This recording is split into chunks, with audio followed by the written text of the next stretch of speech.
Public private partnership వచ్చింది.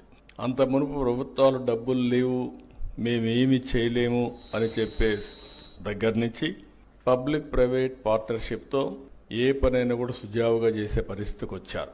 ఒక road కావాలి, ఒక టెలిఫోన్ సర్వీస్ కావాలి, పవర్ కావాలి, లేకపోతే ఒకటి రెండు కాదు, అనేక సేవలు అందించడం దీంట్లో ప్రారంభమైంది. దీంతో వెల్త్ పెద్ద ఎత్తున క్రియేట్ అయింది, ప్రజలకు సదుపాయాలు వచ్చాయి. ఒకప్పుడు విశాఖపట్నం నుంచి విజయవాడకు రావాలంటే నరక యాతనగా ఉండేది. నేను చీఫ్ మినిస్టర్గా ఒకసారి నెల్లూరుని తిరుపతికి పోవాలంటే ఒక్కొక్క రోడ్డు 5-6 అడుగుల కిందనుండేది. గుంతలు, గోతులు చాలా భయంకరంగా ఉండేటివి. దీనివల్ల ఏదైతే ఇప్పుడు నేషనల్ హైవేస్ చూస్తే one of the best roads వచ్చాయి. ఒక విధంగా చెప్పాలంటే ఒకసారి సంతోషం. మలేషియాని చూశాను నేను ఆ రోజుట్లో. చిన్న దేశం, బుడ్డ దేశం, 2 కోట్ల జనాభా.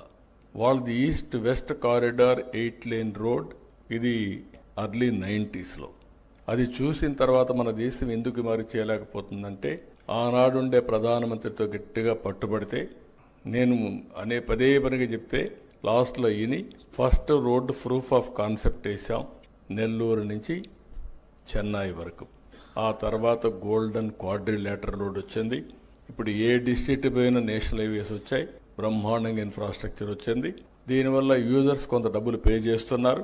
దానివల్ల వాళ్ళకి కంఫర్ట్ వస్తుంది, టైం సేవింగ్, పెట్రోల్ ఆదా అవుతుంది, లేకపోతే రైడింగ్ కంఫర్ట్ వస్తుంది, అనేక బెనిఫిట్స్ వచ్చే పరిస్థితి వచ్చింది. దీనన్నిటి వల్ల బెటర్ లివింగ్ స్టాండర్డ్స్ వచ్చాయి ప్రజలకి, కమ్యూనికేషన్లోనే లేకుంటే ఏ విషయంలో, అన్ని విషయాల్లో. అయితే ఈరోజు మనం గుర్తుపెట్టుకోవాల్సింది హ్యావ్స్ అండ్ హ్యావ్ నాట్స్ మధ్య. డబ్బులు ఉండే వాళ్ళ దగ్గర ఎక్కువ డబ్బులు వెళ్ళిపోతున్నాయి, డబ్బులు లేని వాళ్ళు పేదరికంలోనే ఉన్నారు. ఇవన్నీ ఆలోచించిన తర్వాత ఆ రోజు మేము ఆలోచించింది global forum for sustainable transformation కింద. నాలెడ్జ్ ఉంది ప్రపంచం మొత్తం, టెక్నాలజీ అవైలబుల్ ఉంది.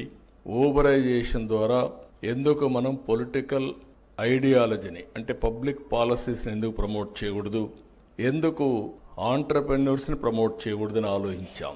ఆ ఆలోచన నుంచి పుట్టిందే ఈ GFST.